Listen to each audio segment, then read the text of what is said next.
Hi guys, welcome back to the Fight Podcast with Sharir. And with me, Jan. How you Sharir, doing, Jan? nice to have you back in the studio. How you going? Nice to be back. I'm doing good. How are you? Is how you going? I've heard that.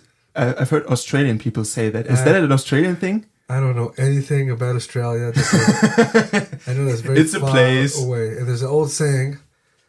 It goes like this: "Don't worry about the world coming to an end today. It's already tomorrow in Australia." I think I've seen that with some 9/11 conspiracy stuff, where someone was, if China was one day ahead of us, why didn't they warn us of the World Trade thing? It's like, dude, that's not how time zones work. So, how you going is not a thing you would say outside of Australia, right? I've never heard it before. I just like the way it's how you going, not how you doing. Well, how you going? I'm going great. How are you going? Well, have a good day. A good day. By the way, I think nobody really says put something on the barbie there.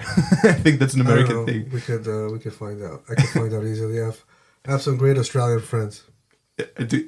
Is there an ICCS thing in Australia in the making? Currently, no, but never know. You never know.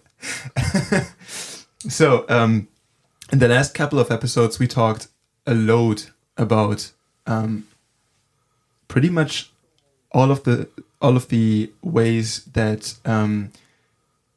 we talked about fighting in general. We talked about martial arts. We talked about first responders, and we never really dove into a certain topic. But I think today we could start doing exactly that by going more into detail with knife fighting. Knife fighting, okay. And so before the show, Sharir and I, we went online and we checked for statistics with knife attacks, one statistic in the US and one in the UK. One was for 2021 and one was for 2022. So the US in 2021, there were 88 or roughly over 88,000 attacks with a sharp object or knife.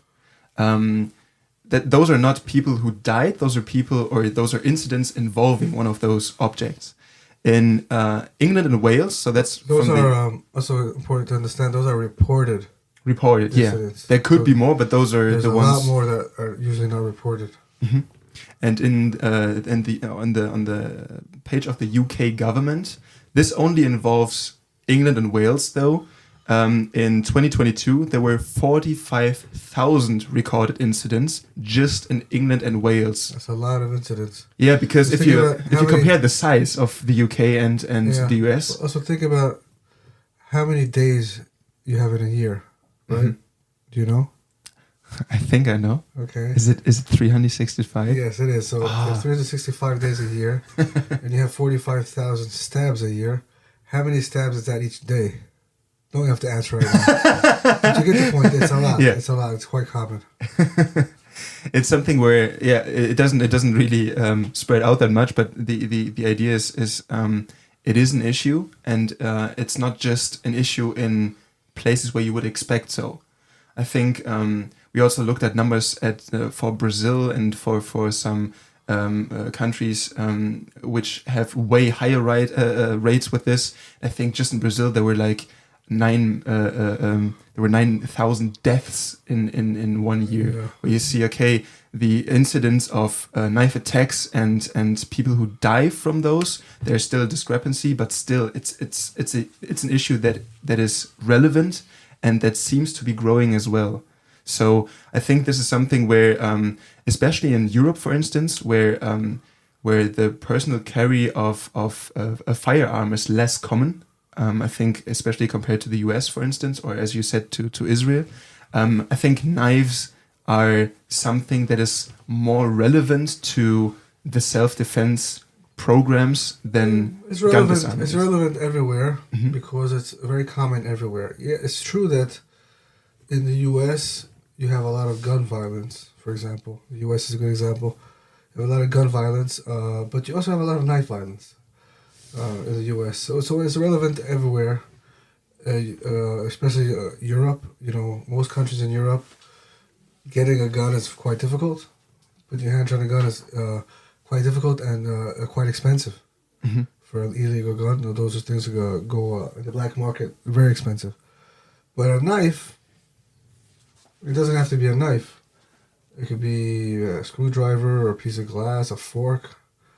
Anything goes into the body pretty easily when you shove it really hard. Also, for knives, it doesn't have to be a knife that is designed for that purpose. If you take a big kitchen knives, Anything, these yeah. things It's most cases of knife attacks. I can tell you from my experience with knife attacks, is not a commando knife, a military knife, or some kind of cool cold steel, or one of those K-bars. You know what I'm talking about? One of those karambit knives. It's usually not. Those things with the saw blade. Yeah, people who buy those usually don't even ever use them. It's most cases it's a kitchen knife, or it's a little screwdriver, something someone could conceal, but not very expensive knives, not very tactical knives. And you said this is something that I liked, that you went into this in one of the last episodes. You said that a knife attack is always a surprise attack, because I've seen this a lot of times with like the choreographed dances on YouTube where someone shoves the knife in front of your face and then it's like, yeah, give me this, give me that. This is something you deem unrealistic. The areas in self-defense community, in the self-defense world, so let's say Krav and other forms of self-defense systems, I don't use the term self-defense, but for us to understand what I'm talking about. There's two areas where I find most BS. And the two areas are knife attacks, so dealing with a knife attack, which I call knife fighting. And the second one is gun disarming. So knife fighting, just to clarify, doesn't mean knife against knife. It just means fighting and there is a knife involved. Yes, because as I say many times, there's no such thing for me as self-defense. So it's not knife defense, because the term, people use that term, but it causes a weak mentality, a weak mindset. Knife fighting, it's a fight. You guy has a knife. Maybe you have, maybe you don't. But you're not trying to defend yourself. You're trying to win that battle, right? So knife fighting is one of them, and gun disarming is the other one, where there's a lot of BS around it. And I think maybe, especially with the gun and the knife, that gives a lot of helps give a lot of the bad name towards self-defense systems in the eyes of other arts, other contact combat forms like MMA or wrestling or stuff like that. Because to somebody who is trained in martial arts, real contact, not Hollywood style or something like that, someone who is actually trained and he has experience with contact, and he knows what resistance feels like, and he knows what body weight it should be and all that. When he looks at it, just looks stupid. So someone who watches it on YouTube and he saw it in a movie, and then he Googles Krav Maga on YouTube and he sees someone doing something that may look cool to an untrained eye, so maybe okay. But in the respected community, the people who have experience, it just looks stupid. And it's sometimes it's for me as a Krav Maga instructor, it's quite embarrassing, to see it.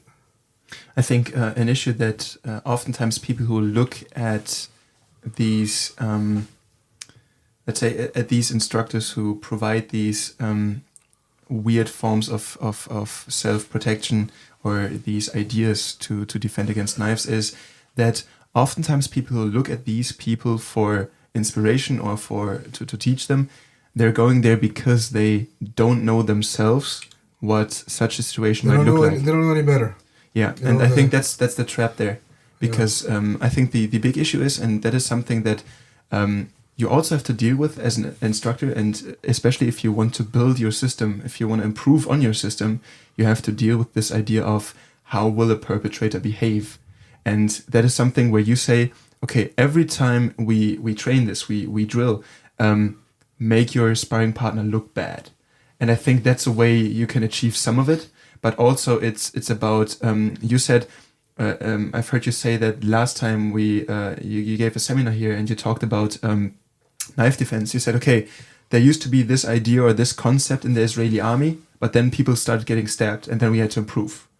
And that's it sounds weird when you say it like that, but that's a luxury of having this raw data to improve and to make the idea as bulletproof as possible, that not many people have access to. And so I think that's a big thing to understand. Someone with a knife, how will that person behave, and how can I prepare? That's intel. We talked about this. Yeah. And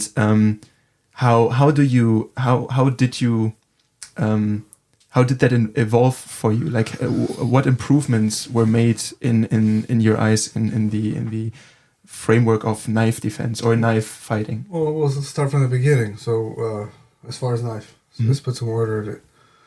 So, like you said, with the statistics you read before, a knife. Two things about a knife. Number one, a knife is the hardest thing to stop. Mm-hmm. So, a knife would be your biggest problem outside someone shooting you, but as far as combat, the knife would be your biggest problem in a street fight. That's number one. Number two, together with the knife being the biggest problem, it's also the most common form of attack when it comes to cold weapons, because like we said, it doesn't have to be a knife. It could be a screwdriver, a piece of glass, a fork, a piece of plastic even. Anything, when you're aggressive enough and angry enough, will get shoved into the body as easy as cutting butter. Mm-hmm. So you put those two facts together. Fact number one, that it's the biggest problem. Fact number two, that it's very common, and you have a real challenge on your hands of stopping the knife attack, trying to deal with the knife attack. The technique. So before we get into the technique, like like you said, I was saying. So I'll say it again. A knife is always, by definition of a knife attack, it's always a surprise attack. Mm-hmm. If you're the one getting stabbed, right? Now, think about it logically. If you knew the person next to you has a knife, you would not be standing next to him. You'd be either keeping your distance or running away or reaching for your weapon. If you had some sense of self-preservation. Exactly. So it's a surprise attack. And by the surprise, so he went first, when he attacked you first, and now you react to him. So if he attacked you with a punch, you got hit in the head, whatever. But since he attacks you with a knife, he stabs you, then you react. Which again, it makes it even more challenging. Not to mention the fact that in many, many, many cases, the knife, take an ice pick, the ankle ice pick coming, downwards, mm-hmm. It's usually a stab in the back. And the neck area, maybe. In the neck area, they aim for the neck, but it goes shoulders back. It doesn't really matter, because when you turn around to see what happened, because a lot of people won't even realize it's a knife attack for the first few seconds. They think maybe someone's patting their back or punching them. Turn around, he goes towards your chest, of course, and your throat. Same angle. So a stab in the back. Again, a surprise attack.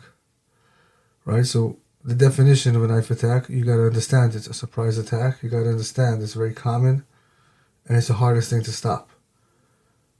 A lot of people who train wrongly, they actually give themselves false confidence, thinking they could actually stop a knife. I know I can't stop a knife. That's why I'm more alert and I respect the blade, and so I'm more careful. Situational awareness and all that, because if the knife is already out, people are going to get hurt. Mm-hmm.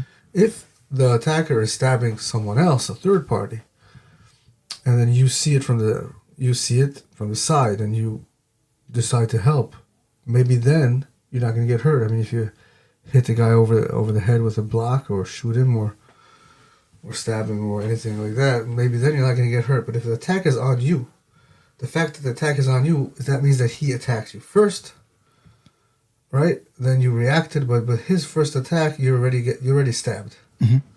So you're already down. Yeah. You're already going to need to go to a hospital at the end of this. Mm-hmm. At the end of this attack. Altercation. Yeah.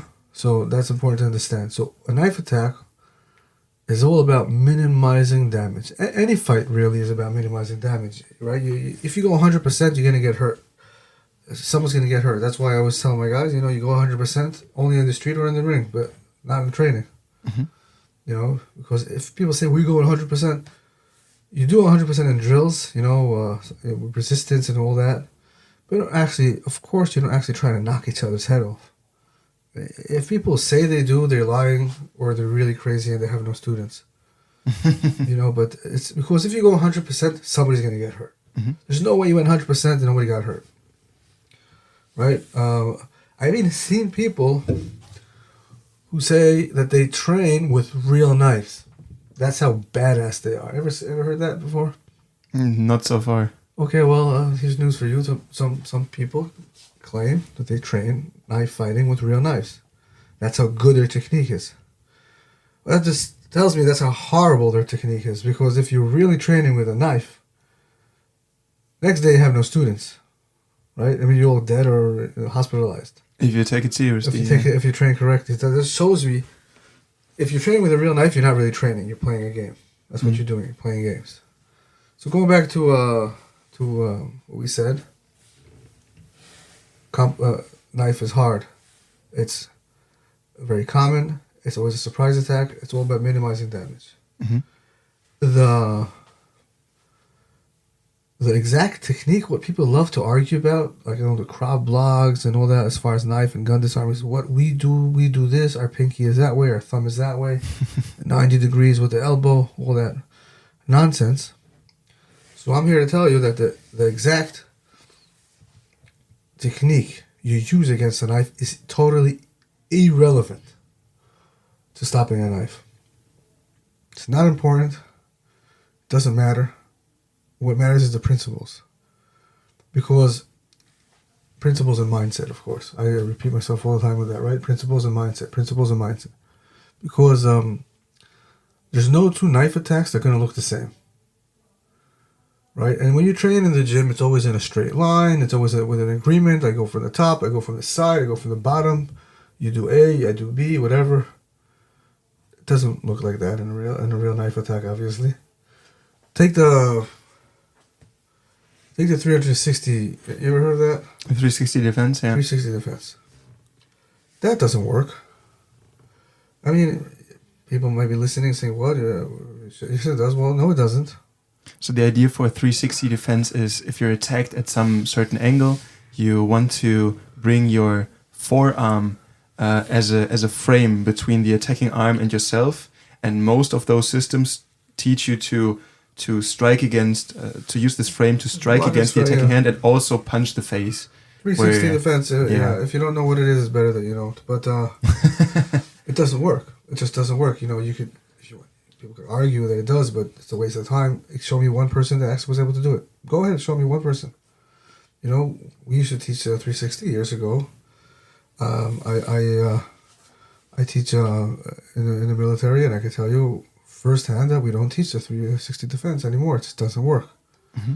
Right? So the technique you use, a specific technique, is irrelevant. I mean, of course I show ways of doing it, ways of you know, controlling the hand and all that, but it's irrelevant because no two knife attacks look the same. And even you can remember, every time we work knife and we do drills like wrestling with the knife, mm-hmm. or we put on the vests and we go really hard, no one ever does what I show them to do. Mm-hmm. Some do okay. I mean, they're able to control the knife and they survive, you know, and the more they train, the more okay they do. But the technique I showed, no one ever does to it. Why? Because no two knife attacks look the same. The distance changes all the time. Punching distance, clinch distance, or on the ground. Right? So you have to know how to deal with all of that. I had the impression that the more superior physically and technically the defender was in relation to the attacker, the more it looked like what you told us. But the more it was like a fair fight, the less it looked like it. It was just very chaotic, and the idea was some of the principles were used, but it was no clear-cut technique. Exactly. It's all about principles and mindset. Mm-hmm. So there's two principles for dealing with a knife. Now, why is it so important to keep always repeating the principles? because people forget technique under pressure. Now, think about a more pressure situation, a knife attack. I mean, you don't get any more of that, right? You're not going to remember the technique, and you're injured anyway, so you're not very useful, right? So there's two principles for stopping a knife. If you add those two principles to a very strong mindset that you get from full contact training and from warrior development drills, not necessarily from even knife training, but you take those two principles, then you have a good chance of surviving a knife attack. Okay? So, principle number one, you want to attack the hand with a knife, not block. So what's the difference between attack and block? A block is something where you are mostly, I think, stationary, and you kind of catch something, where with an attack you focus on something and you move forward. Attack. Right, a block could be stationary. It could also, it doesn't, I mean, we can't show it now. We don't have video or anything. You can show it, but I can describe what you do. It also doesn't really work against the power of a knife attack. Mm-hmm. If a guy comes down, take for example an ice pick, so he's coming from top to bottom. That's like a big haymaker or a big punch. It has 4 times his body weight in a stab. So if you put your hand up, 90 degrees with the elbow to block, you can take that force. It's going to collapse inwards anyway. Mm. Okay, so there's two principles. Now another thing, when you tell someone something, people imagine with pictures. People don't imagine with words, right? So if you tell someone, for example, black, he sees black in his mind. That's what he sees. He doesn't see BLACK. That's weird, right? So if you tell someone, defend, defend, his mind he's going to be one step backwards all the time. I got to defend. He has to attack. I have to defend. But that's not how a fight works, right? So if you take principle number one, attack the hand with a knife, people are like, I get it. I got to move forward. I got to attack. I got to be the aggressor. I don't have to wait for something. Exactly. Yeah. So, and also when you're striking, it causes you to not block, but strike that hand and really hit it hard. You're taking the energy away from him, back to you. You're moving forward. You're causing him to lose balance. It's really good. Okay? So it's very important how you say things to people, because they imagine it exactly how you say it. Mm-hmm. So principle number one is going to be attack the hand with a knife. Once you're able to do that, principle number two is going to be control the hand with the knife. Mm-hmm. Okay, so control the hand with the knife. The more you wrestle in your practice, the more you grapple in your practice, the easier it's going to be for you to control the knife, because the hand with the knife, because you have more experience with that. And it could be while you're standing, it could be while you're a little bit closer in some kind of a clinch fight with a knife, and it could be, happens a lot, you remember this, on the ground, right?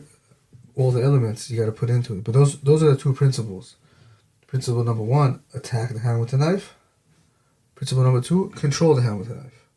Technique is irrelevant. Yes, I show ways of doing it, but there's a reason why, for example, we have a 5-level student program in ICCS, and knife fighting is on the 3rd level. You could show it before, you could show it for a beginner too, and a lot of people do. But why did I put it on the 3rd level? Because if someone truly to be able to fight against a knife, I want him to have an okay clinch, an okay understanding of wrist control and joint control, wrestling and groundwork, and that's already a level 2 student, a level 3 student. That's why it's there, because it'll still be easier for people to understand. I use terminology, for example, sometimes with a knife, like I say, I get clinch the elbow on a grip. So people, if they already know what clinch is, it's just easier for them to understand it. Instead of saying, put this hand on the hand, put this hand on this hand, squeeze, put your elbows tight to your body. It's all the same exact principles as a clinch. So I use that, but that's why it's there. That's why it's set like that. Also, I noticed even especially when I teach knife threads on the ground, you went down and you want to focus on that part. I do this drill it's kind of the same as we did in the standing with the resting and then get the knife out, but I do the same on the ground. I let people clinch on the ground, grapple a little, and then one of them is supposed to have like this fake knife out and stab the other one, and then it's about control. And the only thing that I really teach people, or that I see people do in those situations, because I show them some stuff, but the only thing I see them do is you pin the knife either on the body of your opponent, Yeah, so control on your own body, control or on the ground. Yeah. Right, controlling the knife could be pinning it to me, to the ground, or to him. And if you understand that, you don't have to have like this very precise technique. But the more you wrestle and grapple, the more you understand control. The faster you'll be able to achieve control. That's why it's so important to do it together as one. As a, that full contact training helps you with everything, and of course, it also builds your personality, because that's another thing you need to have while you're fighting a knife, is your aggressive personality. Your number one tool is aggressiveness, controlled aggression. Use that correctly, you have a good chance of surviving. Attacking, like attack the hand with a knife, attacking going forward, that's another thing. Strong mindset you need to have. Right? There's a reason why I think most of infantries, I guess, basic training, soldiers learn the same thing if they get ambushed. Right? Let's say you're walking with a convoy, you get ambushed from the side or something, and then so what you do, you drop down and you fire a little bit at what's called suspicious targets, because you're not sure where you're getting attacked from. So like a tree line or a house or something like that. But once the first person realizes where the attack is coming from, the next thing you start doing is you start charging, you start going forward. Now, there's a reason why to charge, why to go forward, because if you stay where you are, you're dead. You see, the enemy chose a ground of attack. Right? So if you stay where you are, it's going to take you out one by one. But if you charge, you go forward, so you do a few things with that. Number one, you taking the fight to him. So the enemy has to go from offense to defense, which is you taking him out of his comfort zone. You're doing the last thing he expects you to do. Okay, all that increases your chance of survival. And also, there's another thing, and sometimes people think I say it as a joke, but it's serious. Once you're dead anyway, from that point on, everything you do becomes a bonus. So if you're staying where you are, if you're moving backwards against a knife, it's the same idea. That's exactly what the enemy expects you to do. He expects you to put your hand up and block. That's how people say that's an instinct. Right, but it's instinct. It's a habit. It's not instinct. But the point is, if you attack, you move forward. That's the last thing he expects you to do. And you're taking the fight right back to him. Force him to defend himself. So that's why, someone attacks you, you attack him right back. There is no self-defense in this at all, especially with a knife. So if you want to train someone who's not yet used to the ICCS program, if you had to have someone who's completely new to it, who hasn't done grappling yet, how would you approach this whole situation? What do you do to prepare someone for knife fighting? Principles, number one. So we explain to him, attack the hand with the knife, control the hand with the knife. Show him what I believe to be the most effective ways of control. Have them do it a few times, slowly, so they understand the idea, and then do it under pressure over and over and over again. Just to get that mindset. You got to switch that beast on. Boom, he's trying to kill me, I'm going to try to kill him right back. That's how I would do it. So you have to get someone out of this idea of, oh no, there's a knife, this is dangerous for me right now, to, okay, everything from now on is my responsibility to have, or my aggression has to outweigh his advantage with a knife. Exactly. You got to take the advantage back. And since he has what's called a tactical advantage, he has a knife. The way to get that advantage back is by being more aggressive than him. And I like to call it controlled aggression. Once you have your technique, once you have your principles and your mindset, you're not just aggressive, but you're actually thinking about what you're doing. You're a very dangerous person. That's the idea with everything, with any kind of fight, but especially with a knife. Really, your number one weapon there is the fact that you're attacking him back. That's very important to understand. I know a woman that a few years ago, this married couple, they have no experience in martial arts whatsoever at all, and this terrorist actually he broke into their house in the middle of the night with two knives. Big guy, really big guy. He kicked the door right open. I think he kicked the door on the floor. He was a big guy.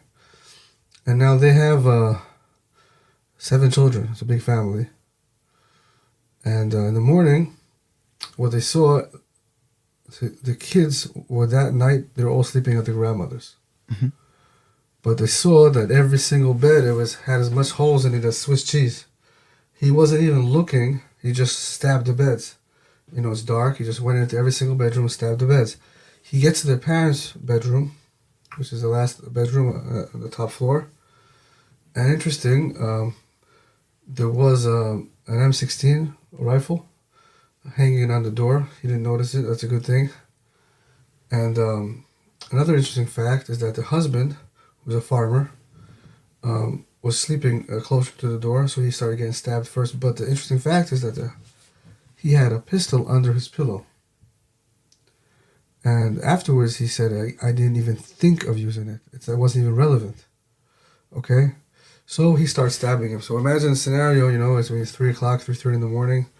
You know, he's deep sleep, and the shades are down, it's pitch black.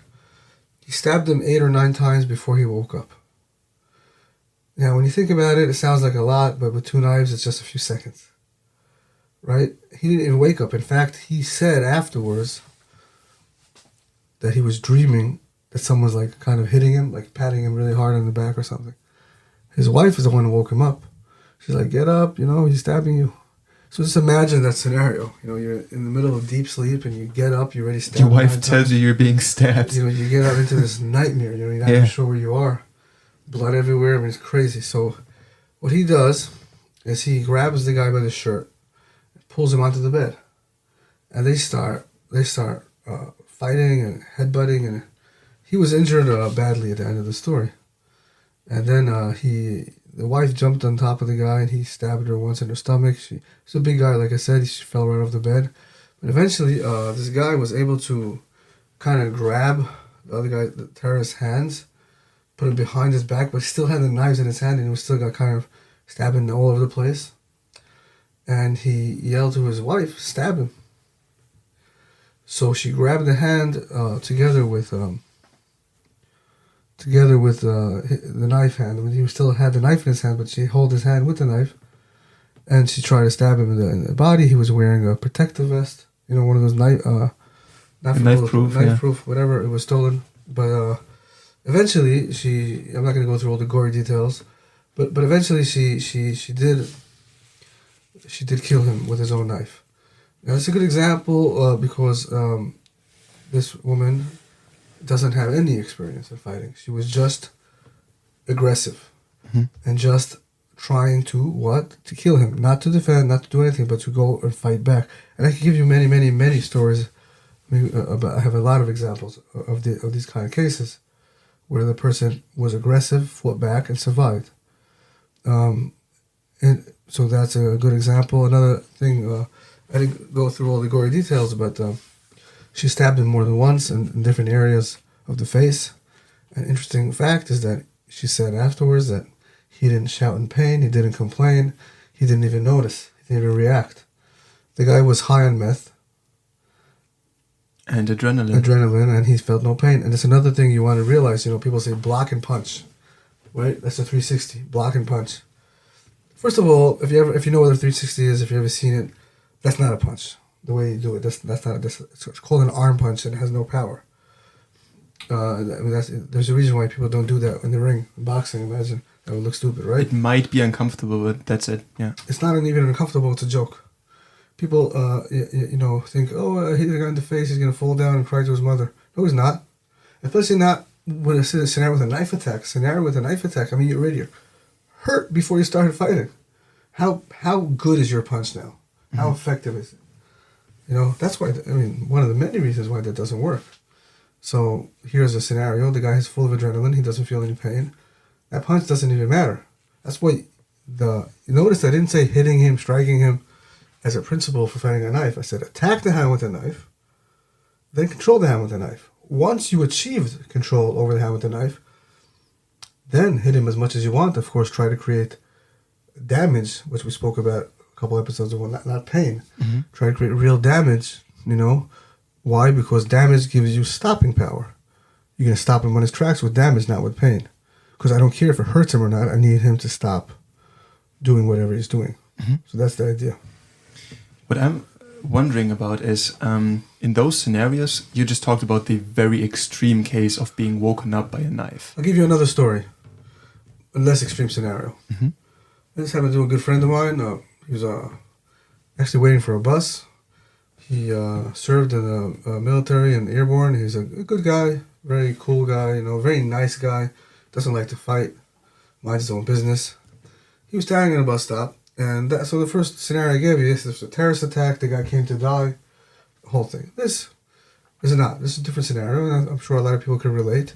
He was just standing in a bus stop, and there was kids, teenagers, who were started to fight. It was 3 a.m. I don't know what time it was, but they were like stupid drunk, and they started to fight over something stupid, starting punching each other, kicking each other, spitting at each other. And him, as a nice guy, he wanted to separate between them. He didn't want to fight. He didn't want to do anything. He just stood in the middle, and he put one hand on one of them, pushed them both away, and calm down. Stop fighting. And all of a sudden, they all ran away. Everyone ran to different areas. And only then he felt his shirt is wet. And he looks down, and he got stabbed. He got stabbed, and of course, he rushed to the hospital. 2 inches away from his heart, he got stabbed by a kid, just because he was trying to stop a fight. This is this is something that happens everywhere all the time. And again, in this scenario, he didn't feel the pain at the beginning, because I guess he was also a little bit with adrenaline trying to stop a fight. He didn't feel the pain. He didn't notice the knife. He didn't see the knife. Especially those kind of knives, when you're talking about, like, if you go, the difference between a terror attack with a knife, okay, and then something criminal, like it's what most of the people have to deal with, one of the main differences is that, let's say a terror attack is planned in advance. Since it's planned in advance, the knife is usually bigger. It's not, like I said, it's not a commando knife, but it's a big kitchen knife, or a meat cleaver, very common. That's a big thing. And they take it, they put it under their shirt or their bag, and then they go downtown and start stabbing people or whatever. But in a club or in a school, it's a small little thing, because you have to hide it, you have to conceal it. So in many, many cases of a knife attack, the person getting stabbed doesn't even notice he's getting stabbed until later, until he feels he's all wet and bleeding. You know what I mean? And then, oh, dude, you're bleeding. Oh, I was stabbed. But you could look at, if you want, Google knife attacks, or YouTube it, you'll see it for yourself. You see exactly what I'm talking about. There's a great video from, I think it's Eastern Europe somewhere, or maybe Russia, where there's 2 guys who get in a fight on a bus, I think, and they start kicking each other. It's the one guy gets his jacket off. He has like a white shirt underneath, a dress shirt, and there's another guy on the side who starts stabbing him. I think like 4 or 5 times. Yeah. He doesn't see it. He doesn't notice it. He looks down. Everything is red, and that's why he just collapses. Because when you see it, you notice, and then that's the harsh reality of it. That even you just said, even if you're not part of the fight, you're still involved. You're still there's still adrenaline pumping. It's so common, a knife attack. It feels like just it feels like someone's punching you sometimes. Yeah. Sometimes you don't feel anything. A slash with a knife, you'll feel faster than a stab. Okay. A slash, you'll feel faster than a stab. Now, we do scenario training a lot, and one of the scenarios I do is 2 guys go out of the room and they come back as a team. And what I tell the guys in the room to do is start just an argument with them, like a normal argument, and then start pushing and shoving and, like a fist fight, which happens all the time, 5 against 2. I mean, it's not uncommon. 6 people. And I say one of them, though, after about 10 seconds of fighting, start stabbing one of them. That's the scenario. Just start stabbing. So, very realistic. Okay, they come into the room, start pushing, start fighting, and, we have a mouthpiece, it's all aggressive, it's fun. And then 10 seconds later, a guy starts stabbing. I say, stop. And then I ask, tell me what happened. The 2 of them. Tell me what happened. Rarely do people notice that they even were stabbed in the scenario. And if the person that was stabbed noticed that he was stabbed, his friend standing next to him never notices he was stabbed. So I say, okay, tell me what happened. And it's always 2 different stories. One was like, yeah, they were shoving and they were pushing, and then we tried to stay together. We couldn't, and then we started a little fight. And then he said, okay, now you tell me what happened. And then we were shoving, we were pushing, and then he started stabbing me. Mm-hmm. But it just shows how hard it is to see and to see. Mm-hmm. I think that's because most of this podcast we talked about the physical preparation for the fight aspect, but we talked about intel in the last couple of episodes. And I think for this it's important to notice if you, for these scenarios, for instance, there's some things you might prepare people for to look out for. What are key signs? What are like key suspicious points where you say, okay, this might be a threat involving something more than just here? Okay, any single argument could be involved a knife. It's something you always. The guy has clothes on him. He's not naked. You can't. His hands are. Even if he's naked, if his hands are away, exactly. It's already. Let's say it's always take a knife into consideration, because there's something called suspicious behavior, which we spoke about, identifying and all that. But there's also something we didn't speak about, which is it's called a person with potential. Okay. What does this mean? A person with potential means that a person with no suspicious behavior signs at all, but he still has the potential of causing you harm. And a person with potential is anybody between the age of 13 to 65. Right? I'll treat him as a threat, if in terms of an argument. Sometimes maybe even younger, But why? Because you take, the youngest guy to stab, average, let's say he's 13 years old, oldest guy is 65, I don't know. You know some crazy 13-year-olds. Well, look, there was just an attack last week in Israel on an army post, and the guy stabbing was 13 years old. Oof. And an officer died. And that. So because a knife is a knife, yeah. Exactly, a knife is a knife. It could happen, So you get into an argument, always assume there might be a knife coming out soon. So that's another reason why you want to be so careful. Why try to avoid a fight, be situational awareness. Of course, if the guy has suspicious behavior signs, it's even worse.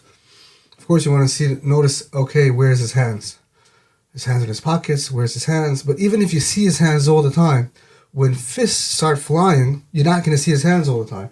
And you're not going to see his friends. All he has to do is put his hand in his pocket, take a little blade or a screwdriver, put it twice in your chest, and then you have a big problem. Well, there might be a friend who's carrying a knife. And again, the multiple opponent thing is a real thing. And it's a common thing, together with knives. So you think it's not about trying to scan for certain things and gauging the probability, but it's like every person could be a potential threat. With a knife? Absolutely. Yeah. Yes, of course you want to scan and be careful. Some people are not just potential threats, but they have suspicious behavior signs like we spoke about. So those things I'm going to have to attack the suspicion first. But afterwards, any person in that area between those ages could potentially cause you harm. Right? You had an argument with one guy, you don't know who his cousins are, his friends are, they're all over the place, standing, looking at you, especially if you're in his area, his turf, his neighborhood. You know what I mean? So that, that's no joke. So any person in the area could potentially stab you. Of course, some things pop into the eye. What pops into your eye first is all the suspicious behavior signs. But even if nothing pops into your eye, still you could get stabbed. Still you could get shot. Right? There was a woman, she walked into a restaurant in Haifa, a city of Haifa in Israel, years ago. She sat at the restaurant and she ordered food. She ate the food. Then she ordered dessert. She ate the dessert. Then she paid. She paid for her food. And then she blew herself up. Right? It's funny, but it's interesting because the average life of a terrorist attack, a suicide bomber, once he reaches his area, is 7 seconds. And here she was for a long time. Why? She was waiting for the place to fill up. But she was calm as anything. Nobody expected anything. So that's an example for a person with potential of causing you damage. So even if let's say if my job is to scan the area to search for suspicious people, if I don't see anything suspicious, the work is not over. You're still scanning. You're still looking at everybody because everybody could potentially hurt you, especially with a knife. So trying to figure out who's the one with the knife, it's kind of a waste of time. Yeah. Because if you see something suspicious, you'll see it. But if you don't, anybody can hurt you. And you got to be very careful. It's no joke, a knife. And the more you train correctly against a knife, the more you realize there's not much you could do. But you got to be careful. You got to be aware. I was thinking about more of like dead giveaways, especially if you're talking to someone, that person is screaming at you. As we said earlier, adrenaline is pumping, everything is... those people are in the zone. And if that person now reaches for his back pocket, for instance, I think it's important to notice if there's that level of excitement involved, nobody's going to scratch their ass at that point. So anything that comes out of that pocket might be a danger to you. And so these dead giveaways where you say, okay, now everything is worsened right now. What are you looking for there? Well, it all depends on the scenario. But as you gave the example, the guy reaches for his back pocket. I'm not standing there waiting to see what's coming out. So I have two options. Either I could disengage, so create more distance from him, so I could reach for my weapon, for example. And my weapon doesn't have to be a pistol. It could be there's a chair or something that could put between me and him. A bottle maybe. Yeah. Or I could move forward and trap that hand and try to attack him. So it all depends on what I want to do. There's no mistake. There's just, you have to react. Just reaction. The more you train, the healthier your reaction is going to be. Yeah, I think that's an important point to look at. Not only as I see it oftentimes on, let's say, YouTube or different social media sites, where it's like, okay, we have this situation where everything is lost already. Someone has a knife out, but also as something that is, I wouldn't say preventable, but you could take steps to have a better position when things escalate. And that's where I think that awareness plays a huge role. And as you said, these suspicious behavior signs, treating everyone as a potential threat if there's a confrontation, trying to de-escalate these situations, and you're less likely to end up in a situation described in a YouTube video. Exactly. You try to minimize the damage. Yeah. By avoiding it from the get-go is much smarter than actually trying to fight your way out of something very, very complicated to fight your way out of. Sharir, I think that's a perfect wrap. Would you like to add something? No, I'm good. You're good? Okay. Guys, then you will hear us next week, I guess. Yeah, bye-bye. Bye-bye. See you.